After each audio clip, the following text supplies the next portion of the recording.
اور صرف اسلام اور دین کا نام تھا جس کی وجہ سے سارے ہی متحد. آج وہ چیز رہی تھی. آج ہمارے مختلف حکومتیں جیسے سعودی عربیہ ہے, UAE ہے, ان لوگوں کو اپنے پیسے کی فکر ہے کہ پیسہ کہاں انویسٹ ہو, کہاں سے پیسہ ہمارا زیادہ کمایا جا سکے.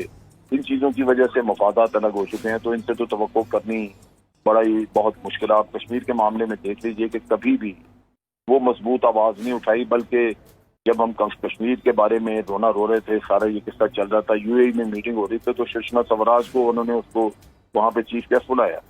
تو یہ تو بے ضمیر ہو چکے ہیں, ان کا تو حالات اتنے بگڑ چکے ہیں مسلم امہ کے کہ اب امہ کی شکل رہی نہیں. لیکن یہ ضرور ہے کہ کچھ نہ کچھ ہمارے ایسے ملک ہیں جن کی ضمیر زندہ ہے, جس طرح ترکی ہے, ملائیشیا ہے, انڈونیشیا ہے. چند ملک ہیں جن کو آپ آج بھی ساتھ ملا کے ان کے ساتھ ایک بڑی اگریسو قسم کی ہمیں ڈپلومیسی کرنی چاہیے, تاکہ کچھ تو آوازیں اٹھیں نا. اگر ہم OIC کی طرف دیکھیں تو وہ تو شاید اتنی فعال نہیں رہی, لیکن یہ مضبوط ملک ہیں. ٹرکی آواز اٹھاتا ہے بالکل دلیری سے, اسی طرح ملائیشیا وغیرہ ہے, لیکن ہمیں کانسٹنٹلی ان کے ساتھ ان ٹچ رہنا چاہیے. OIC اگر فعال نہیں تو یہ ایک چھوٹی موٹی آرگنائزیشن بن سکتی ہے جو کہ اپنے پاؤں پہ کھڑی ہے. پاکستان ایک ایسی قوت ہے, ٹرکی آج قرضوں ورضوں سے بالکل پاک ہے, وہ اپنے پاؤں پہ کھڑے ہیں. ملائیشیا قرضوں میں نہیں ہے. یہ کم از کم دنیا کو فیس کر سکتے ہیں. تو بات یہ کہ یہ ہماری بھی وہ ڈپلومیسی اتنی ایکٹیو نہیں ہے جتنی ہونی چاہیے. تو ضرورت اس بات کی ہے کہ ہم کم از کم کشمیریوں کی آواز بنیں, اور جو بھی آواز ساتھ ملائی جا سکتی ہے ان کو ملایا جائے. بالکل. امجد شعیب صاحب ہمارے ساتھ رہیے گا. دفاعی تجزیہ کار ماریہ سلطان صاحبہ نے ہمیں جوائن کیا ہے. ماریہ سلطان صاحبہ, بہت شکریہ آپ کے وقت کا. کہیے گا جس طرح سے امجد شعیب صاحب نے بھی تذکرہ کیا ہے کہ ہماری ڈپلومیسی جو ہے وہ اتنی مضبوط نہیں ہے, اس کو مضبوط کرنے کی ضرورت ہے, یہ بات بھی, اس پر بھی روشنی ڈالیے گا. دوسری جانب امریکہ کیا کردار ادا کر سکتا ہے, کیونکہ اس سے پہلے ڈونلڈ ٹرمپ نے واضح طور پر اعلان بھی کیا تھا, اشارہ بھی کیا تھا کہ کشمیر کے معاملے پر میں معاونت کر سکتا ہوں دونوں ریاستوں کی. دیکھیں جی, اس کا صورتحال یہ ہے کہ امریکہ اور ہندوستان جو ہے نہ صرف ایک دوسرے کے دفاعی پارٹنرز ہیں. اس خطے کے اندر ہندوستان کو امریکہ اپنا سیکیورٹی یا اپنی سیکیورٹی کے محافظ کے طور پر دیکھتا ہے, یا نیٹ سیکیورٹی پرووائڈر کے طور پر دیکھتا ہے. اس لیے امریکہ کی طرف سے اگر کوئی بھی معاونت ہوئی کشمیر میں تو وہ پاکستان کے ہاتھ میں نہیں ہوتی بلکہ ہندوستان کے ہاتھ میں. دوسری بات یہ کہ جو جس طرح کی آپ کو قانونی جارحیت کا سامنا کرنا پڑ رہا ہے اس وقت کشمیر میں, جہاں کشمیریوں کو کشمیر سے بے دخل کیا جا رہا ہے, یہ امریکن پذیرائی کے بغیر ممکن نہیں تھا. اس لیے اس وقت مسئلہ زیادہ مشکل ہے, زیادہ کثیر ہے, کیونکہ ایک قانون کے ذریعے ہندوستانی جو ہے کشمیریوں سے ان کا حق شناخت اور حق ان کا جو تشخص ہے ان سے لے رہے ہیں, اور اس کے ساتھ ساتھ ان کو بے دخل کیا جا رہا ہے. دوسری بات یہ ہے کہ کیا ہمیں بین الاقوامی طور پہ کچھ کرنا چاہیے, اس میں کوئی دو رائے نہیں ہے. آپ کو اپنا کیس ایک منظم طریقے سے مختلف بین الاقوامی اداروں تک پہنچنا ہوگا, کیونکہ اس وقت ایک بڑی طاقت جو ہے ہندوستان کے ساتھ کھڑی ہے. نہ صرف ایک بڑی طاقت بلکہ برطانیہ اور فرانس بھی ان کے ساتھ ہے, کیونکہ ان کے دفاعی معاہدے ہیں. یہی وجہ ہے کہ اس وقت آپ کو نہ صرف بین الاقوامی اداروں کے ذریعے ہندوستان پریشر ڈالنا پڑے گا اور بھی ڈالنا پڑے گا, لیکن چین اور روس کے ساتھ مل کر آپ کو جو ہے یہ آواز اٹھانی ہوگی, تاکہ جو اس وقت ظلم اور بربریت کی داستان کی جا رہی ہے اس کو آپ روک سکیں. اچھا, چین اور روس کا آپ نے تذکرہ کیا ہے. چین کے ساتھ تعلقات بالکل اچھے ہیں, بہتر ہیں. روس کے ساتھ تعلقات کو کس نظر سے دیکھتی ہیں اور کیا سمجھتی ہیں کہ کیا کشمیر کے معاملے پر روس پاکستان کا ساتھ دے سکتا ہے؟ دیکھیں, آپ کو اگر یاد ہو تاشکند کا جو معاہدہ تھا وہ بھی جو ہے روس کی معاونت سے آگے بڑھا, اور 1972 کے اندر بھی روس نے کلیدی کردار ادا کیا سملا ایگریمنٹ کے اندر. اس لیے روس یقینی طور کے اوپر ایک بڑا کردار ادا کر سکتا ہے. اس وقت پاکستان اور روس کے تعلقات بہت بہتر ہیں. آپ کا ایک کلچرل سیکورٹی اور جو ہے کوپریشن ڈائلاگ چل رہا ہے.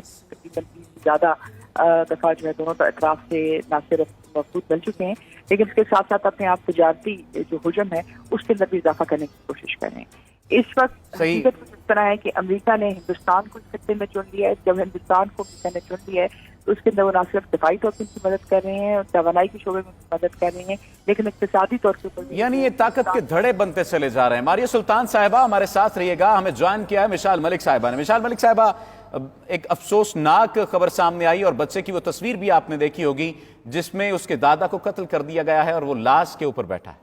بالکل بالکل, یہ مطلب یہ کہیں وہ سریا کی بھی یا کہیں بھی پیلسٹائن کی بھی فوٹوز آتی تھیں، اس طرح ظلم، خیر کمپیئر کیا کرنا ہے، مگر یہ اس سے بھی بڑھ کر ایک ایسی عبرتناک تصویر کھینچی ہے ہندوستان نے، کیونکہ I don't have words to condemn them, اس طریقے سے جو ان کی فرعونیت ہے، اور ایک معصوم بچہ اپنے دادا کے اوپر لیپ پہ بیٹھا، اس کو کچھ پتہ ہی نہیں کہ اس کے ساتھ ہوا کیا ہے، اتنا چھوٹا بیبی.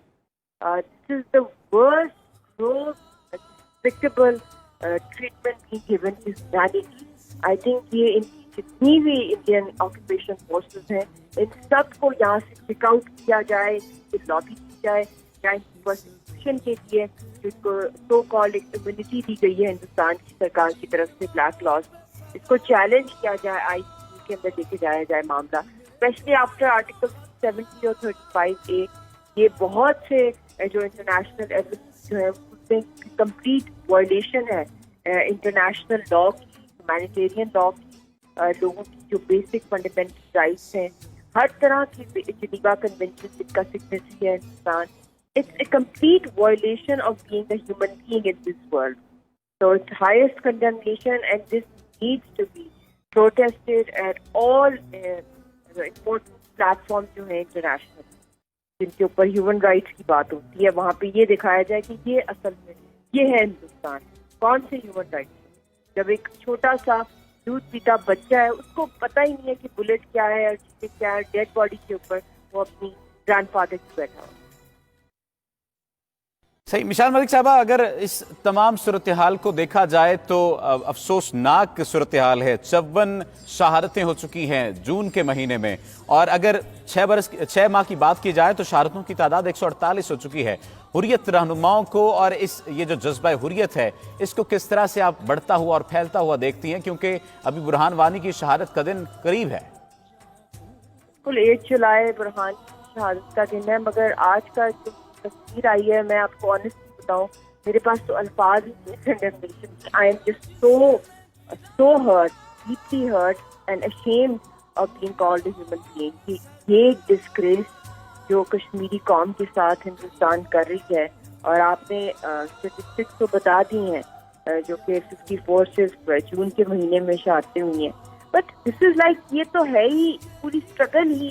آپ دیکھ لیں وہ بلڈ سے دکھتی ہے کشمیریوں کو، جتنا جلدی یہ ان کا گریو یارڈ بنائیں گے، اس کا تو مکمل ارادہ ہے. ہماری لیڈرشپ کو آپ دیکھ لیں، قربانیوں سے بھری ہوئی اسٹرگل ہے لیڈرشپ کی، عوام کی بھی، مگر انفارچونیٹلی اب دیکھ لیں کہ یہ جو پورا جو خطہ ہے، یہ ایسے لگ رہا ہے جیسے کہ پہلے بھی تھا، لاسٹ ایئر بھی جس طرح نیوکلیئر کوڈ ایکسچینج ہوئی تھی. یہ تو پورا خطہ ایک تھرڈ ورلڈ وار کا ایک بہت ہی بڑا میدان سجنے والا ہے. اور میں دنیا سے یہی اپیل کروں کہ ہندوستان کی جو فیشسٹ پالیسیز ہیں ہیٹریڈ کی نیبرس کے ساتھ، کشمیریوں کے ساتھ، تو یہ معاملہ اتنا بگڑ رہا ہے، اور اگر دنیا ابھی بھی کوئی ہوش کے ناخن لے کہ مسئلے کو حل کیا جائے، یہی وہ مسئلہ ہے. اور ایشو ہی یہی ہے جو پورے نہ صرف انڈیا پاکستان تک ہو ایشو ہے، پورے خطے کی جو اسٹیبلٹی ہے، جو امن ہے، اس کا دروازہ ہی کشمیر ہے.